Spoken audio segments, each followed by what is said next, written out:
Ahora vamos a ver algunas de las propiedades de los elementos. Para comenzar vamos a ver la energía de ionización.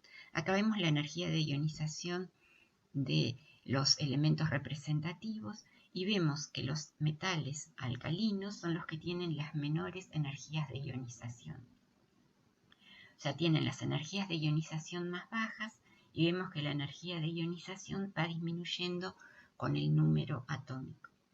El hecho de que tengan energías de ionización tan bajas explica la facilidad con la que forman los iones positivos. Los metales tienen, si se fijan, estructuras cúbicas centradas en el cuerpo. Recuerdan ustedes, había una esfera en el medio de un cubo y como es una estructura no compacta, explica las bajas densidades que tienen los elementos. Vamos a ver algunas propiedades generales y vamos a resaltar alguna propiedad interesante.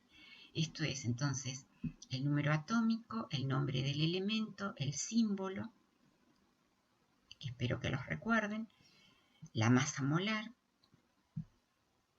Y ahora vamos a ver las propiedades que nos interesan. Fíjense ustedes, esta es la variación del punto de fusión.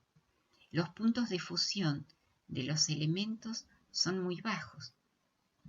O sea, el que tiene mayor punto de fusión es el litio, son 180 grados.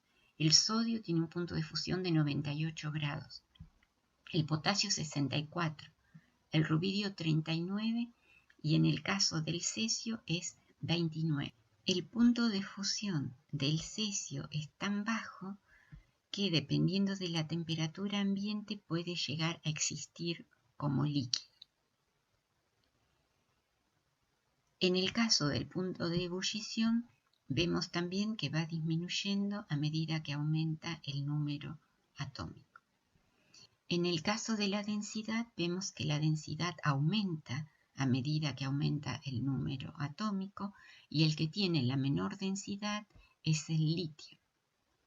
La densidad es 0,53 gramos por centímetro cúbico y es, como ya dijimos, el metal más liviano. Estas son algunas otras propiedades de los elementos. Vemos el radio metálico en picómetros. El radio metálico va aumentando a medida que aumenta el número atómico. Esto es el radio iónico y nosotros vimos en la clase de sólidos que el radio iónico variaba con el número de coordinación. Así que acá vemos el radio iónico en el número de coordinación más común. En el caso del litio es tan chico, el radio iónico son 59 picómetros, que el número de coordinación es 4. En el caso del sodio, el potasio y el rubidio, el número de coordinación es 6, y para el cesio, que es más grande, el número de coordinación es 8. Esta es la energía de ionización, que como ya dijimos, son bajas y van disminuyendo a medida que aumenta el número atómico, y estas bajas energías de ionización explicaban la formación del ion +1. Esta es la electronegatividad. La electronegatividad es baja y va disminuyendo a medida que aumenta el número atómico. Y estos son los potenciales de reducción. Fíjense ustedes qué interesante. El potencial de reducción del litio es menos 3,04, el del sodio menos 2,71, para el potasio menos 2,94, para el rubidio menos 2,98 y para el cesio menos 2,03. O sea, están todos alrededor de menos 3 volts. O sea que los potenciales son todos uniformes, son todos grandes y son todos negativos. O sea, son elementos que se oxidan fácilmente o lo que es lo mismo, son excelentes agentes reductores. Lo que es interesante es por qué razón estos potenciales son tan parecidos. Para eso vamos a considerar en detalle de qué estamos hablando. Estamos hablando de la reacción de reducción. La reducción es la reacción por la cual un catión acuoso, porque es el potencial en agua, un catión acuoso gana un electrón y se forma el metal sólido. Para entender por qué los potenciales son uniformes, tenemos que pensar en los distintos cambios de energía que ocurren para que se lleve adelante este proceso.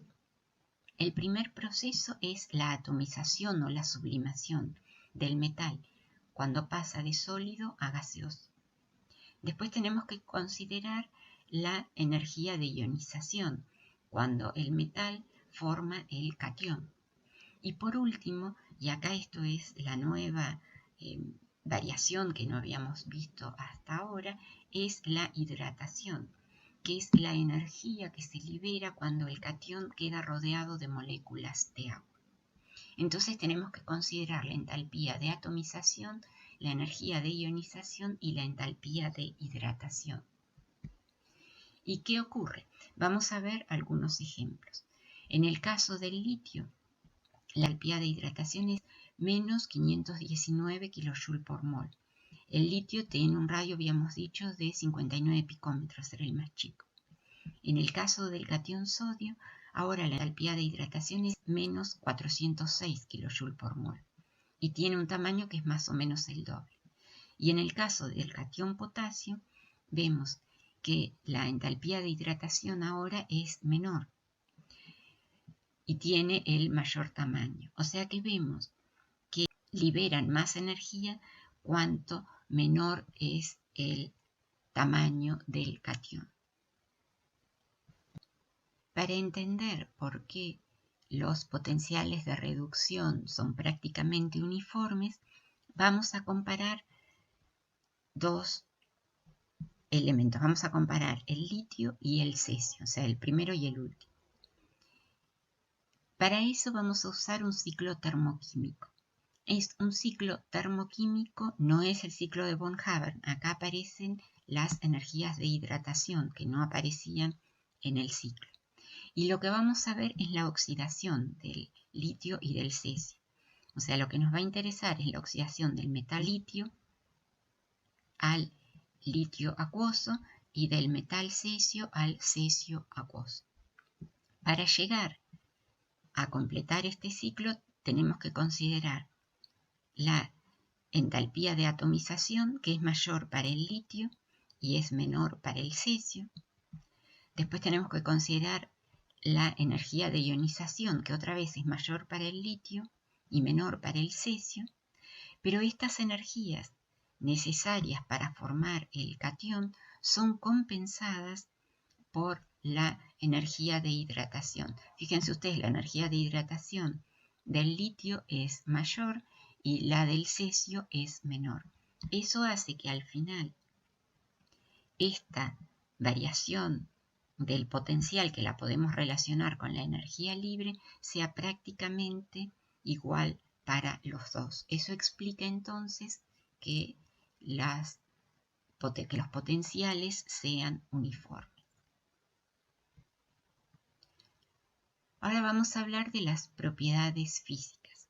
Como vimos en la foto al inicio de la clase, los elementos son todos metálicos y son metales plateados, salvo el cesio, que tiene un poco de brillo dorado. Y son metales que no brillan porque se empañan, la superficie se empaña por oxidación. Tienen bajos puntos de fusión y bajos puntos de ebullición, como ya vimos. Inclusive dijimos, el cesio podría llegar a ser líquido un día de verano cuando hace mucho calor. Tienen bajas entalpías de fusión y de vaporización y son metales tan blandos que se pueden cortar con un cuchillo. So Neil's got a sample of sodium. Sodium is a very reactive metal. It's stored under an oil to stop air or moisture getting on it, stop it oxidizing and stop it reacting. And you can see it's a very soft metal, so he's going to put his knife in and withdraw the lump of sodium. So there's about 2 kilos of sodium here. It's a really quite large rod. So we're going to cut a small sample of the sodium, and we're going to see if we can explore some of its chemistry. So the sodium is a very, very shiny metal, and as you see, as Neil cuts some off, you can see the really quite nice shiny material. It's really quite beautiful. Reacts very, very quickly with air and also with water. You form the oxide layer, which is the white, or the hydroxide is a white crust on the outside.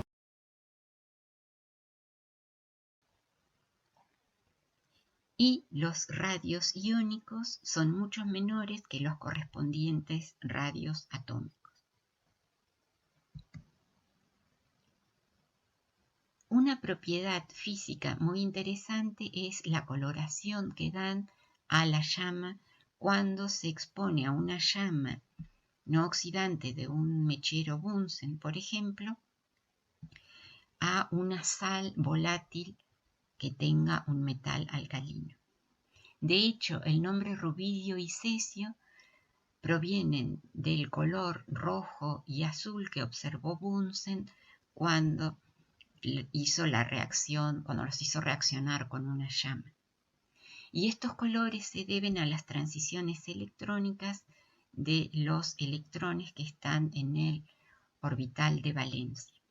Esta diferencia de energía no es muy grande y por lo tanto cae en la zona visible. Por eso se pueden observar a simple vista.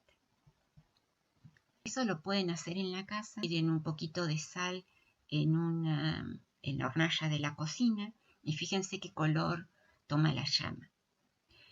Si tienen alguna sal baja en sodio, que generalmente tienen potasio, pueden aprovechar y hacer también la misma reacción y fíjense qué observan. Esta es una experiencia que se puede usar así en el laboratorio para identificar de una manera fácil la presencia de una sal u otra, pero se puede usar también para cuantificar en una técnica que se llama fotometría de llama y también se puede usar en espectroscopía de absorción atómica. Ustedes van a hacer más adelante en algunas otras materias un práctico de fotometría de llama porque hay fotómetros en la universidad. Así que es probable que los usen.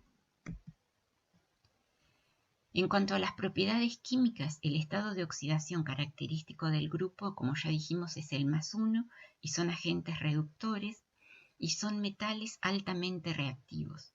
Y la reactividad aumenta del litio al cesio. Son tan reactivos que reaccionan con el agua y forman el catión, se forma un oxidrilo y se libera hidrógeno. Pero esta reacción es tan exotérmica que el hidrógeno puede llegar a encenderse. Dijimos que la reactividad aumenta a medida que aumenta el número atómico. Una manera de comprobar esto es haciendo reaccionar los elementos con agua. El litio da una reacción suave, el sodio da una reacción vigorosa.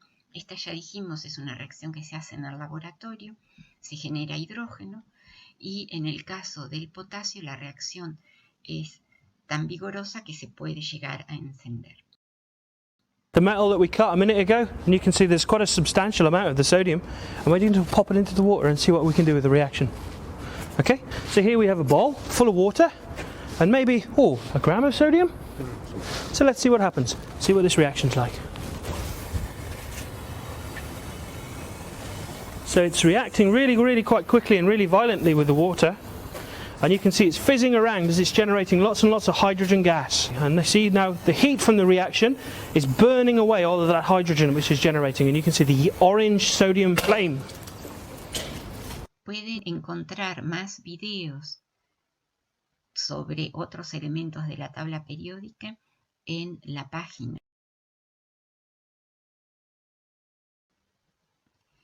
Los compuestos de los metales del grupo 1 son en general iónicos y se pueden formar hidruros que contienen al anión hidrógeno con una carga -1, que esto ya lo vimos, y que son agentes reductores y reaccionan con el agua en forma violenta. El hidruro de sodio, por ejemplo, podía usarse para obtener hidrógeno. Y el problema cuál es, que la reacción es exotérmica y el hidrógeno se puede llegar a encender. Con oxígeno forman óxidos y cuando se hace reaccionar el metal directamente con aire, se forman compuestos que tienen distinta composición. En el caso del litio, el compuesto que se forma mayoritariamente es el óxido de litio, o sea, tenemos el catión litio y el anión óxido, que es un óxido blanco. En el caso del sodio, fíjense ustedes ahora, lo que tenemos es el peróxido de sodio. O sea, no tenemos el anión óxido, sino el anión peróxido, que es oxígeno 2 con una carga 2 menos. Y en el caso del potasio, lo que se forma mayoritariamente es el superóxido de potasio. El superóxido tiene el anión oxígeno 2 con una carga menos 1. Por combinación de los elementos con oxígeno se forman óxidos normales, que es lo que forma mayoritariamente el litio. En el caso del sodio, se forma el peróxido de sodio y el potasio, el rubidio y el cesio forman el superóxido. Esta es la estructura del superóxido. Tenemos el metal más 1 y el anión superóxido. Pueden formar además ozónidos que tienen fórmula metal oxígeno 3 y también pueden formar subóxidos como el subóxido de rubidio o el subóxido de cesio. Acá vemos la estructura. El cesio son las esferas celestes y los oxígenos son las esferas rojas. ¿Qué propiedades tienen los óxidos, peróxidos y superóxidos? Todos dan reacción básica y reaccionan con el agua dando oxidrilos. El óxido de litio reacciona con agua, se forma el catión litio y el anión oxidrilo. O sea, se formaría el hidróxido de litio.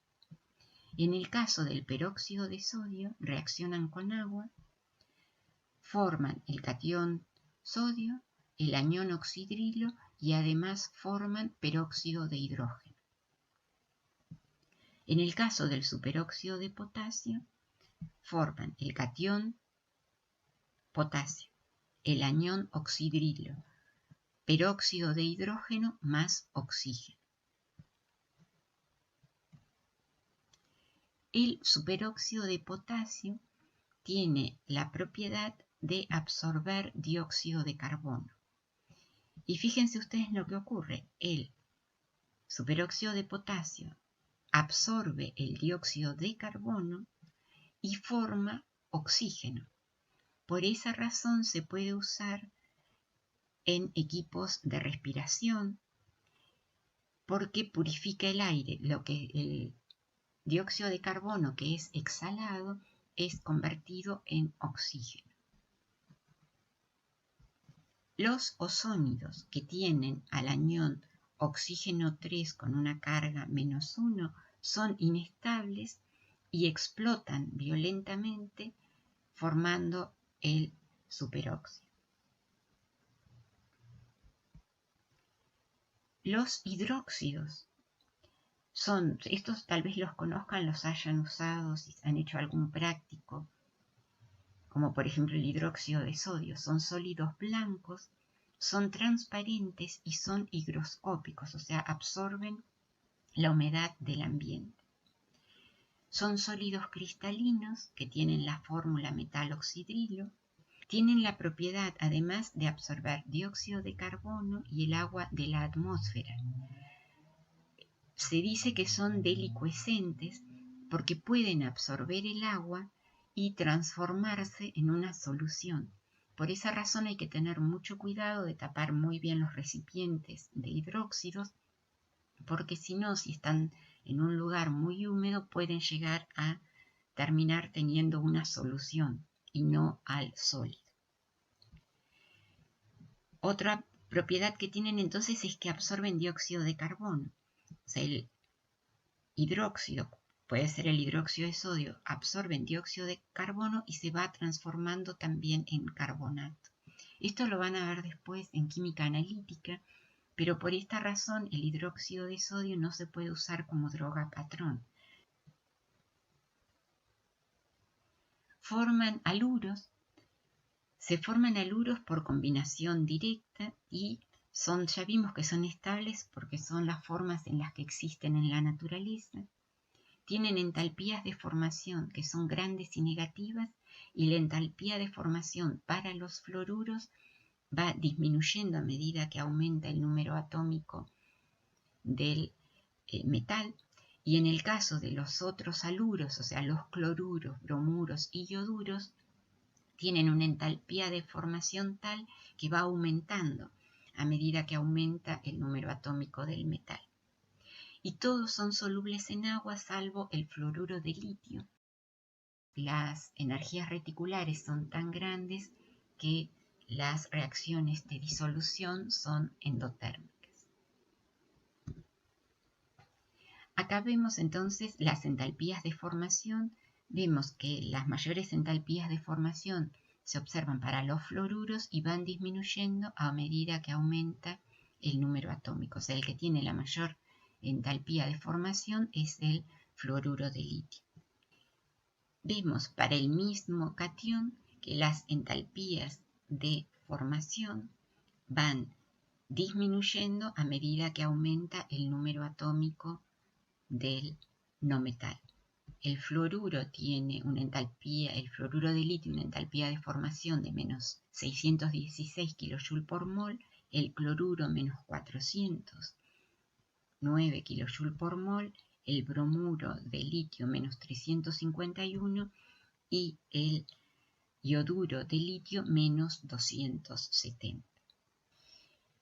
Y en el caso del cesio vemos que las entalpías son para el fluoruro menos 554 kJ por mol, menos 443 para el cloruro, menos 406 para el bromuro y menos 347 para el ioduro de cesio. Estas variaciones se pueden entender si se analizan en detalle los ciclos de von Haber relacionados con la formación de cada sal. Y están relacionados con los tamaños. En el caso del ioduro, que es un anión grande, va a formar un compuesto más estable con el catión más grande y un compuesto con una energía reticular menor cuando el catión es menor. Los haluros tienen distinto número de coordinación de acuerdo a los tamaños relativos de los aniones y de los cationes. En el caso del cloruro de sodio, el número de coordinación es 6 para el anión y 6 para el catión, y en el caso del cloruro de cesio, el número de coordinación es 8 para cada uno, porque tienen tamaños más parecidos. También forman compuestos con nitrógeno. En el caso del litio es muy interesante porque el litio es el único metal que reacciona a temperatura ambiente directamente con el nitrógeno. Y se forma el nitruro, que tiene el anión nitrógeno menos 3.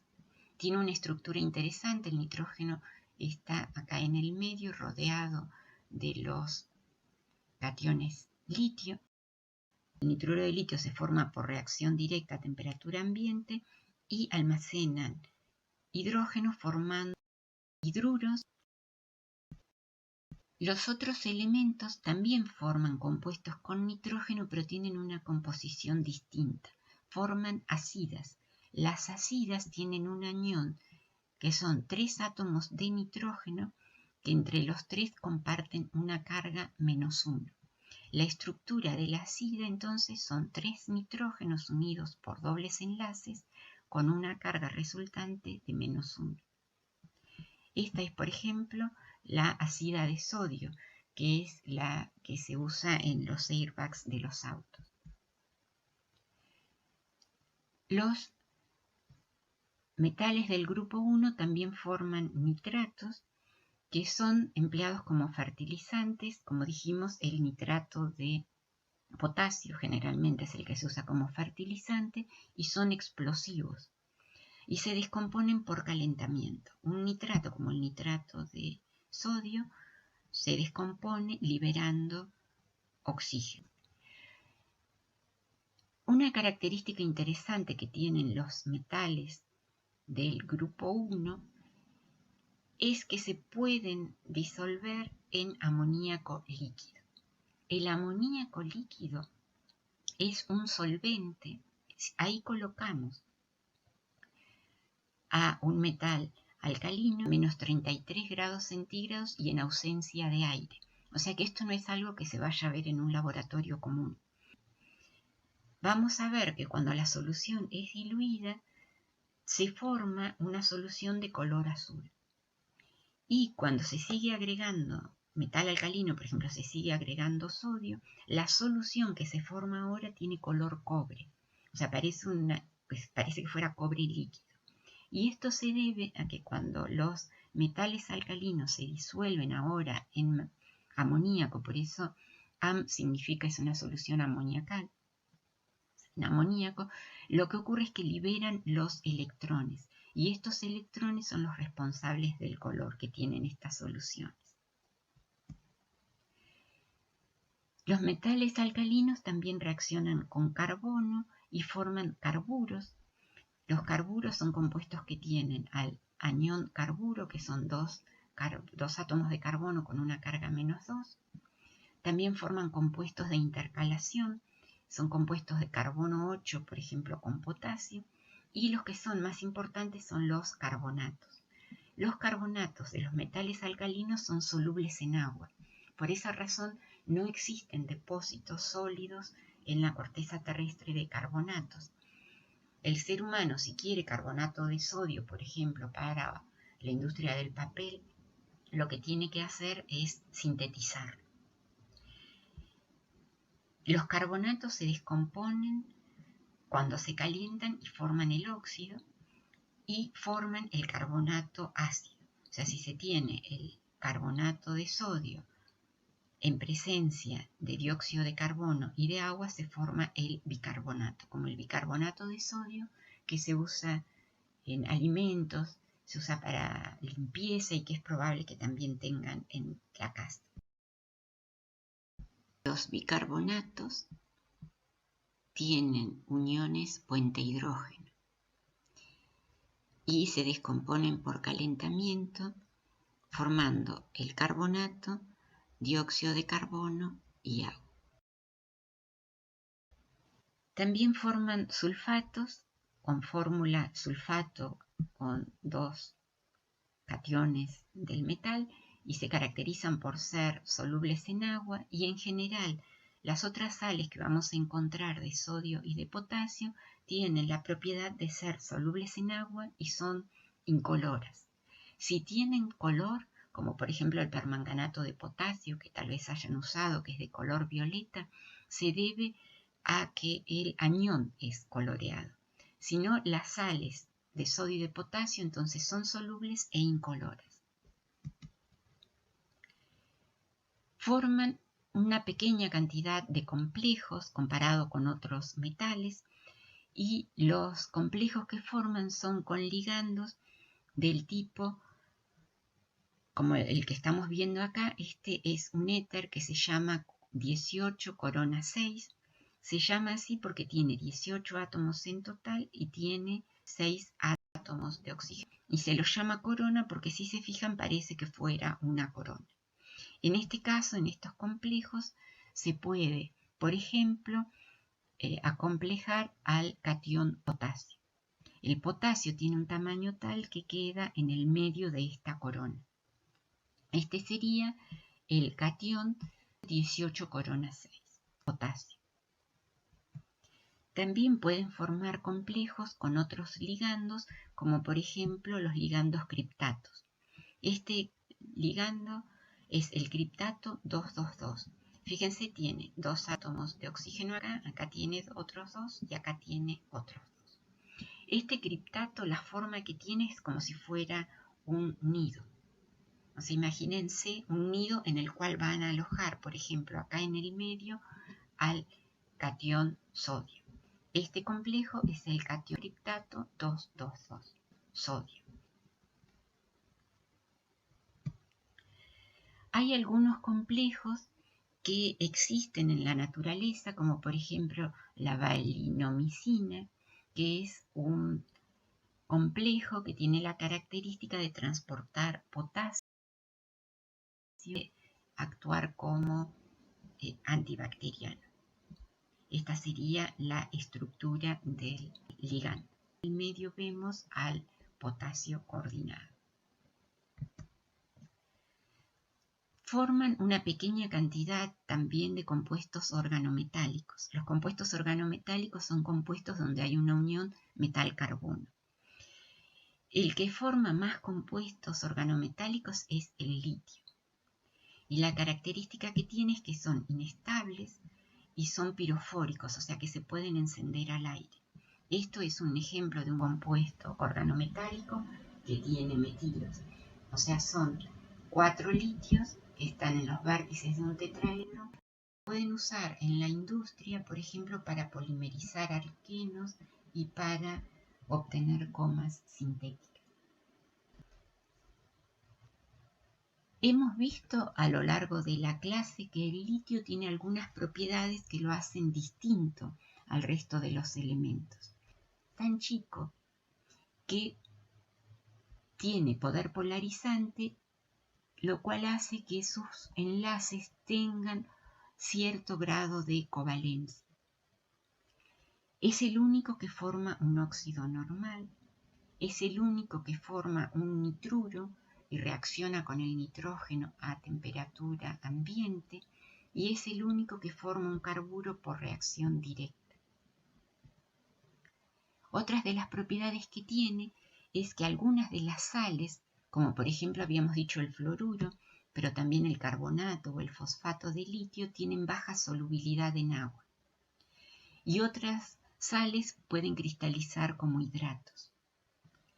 Otra propiedad también atípica es que el nitrato se descompone y forma un óxido, y los otros lo que hacen es formar nitritos. Y además es el que forma más compuestos organometálicos estables. Vamos a ver la clase que viene que muchas de estas propiedades atípicas que tiene el litio lo hacen parecido al magnesio, y es lo que vamos a ver de ahora en más, que son los que se conocen como semejanzas diagonales. Y con esto terminamos la primera clase del bloque S.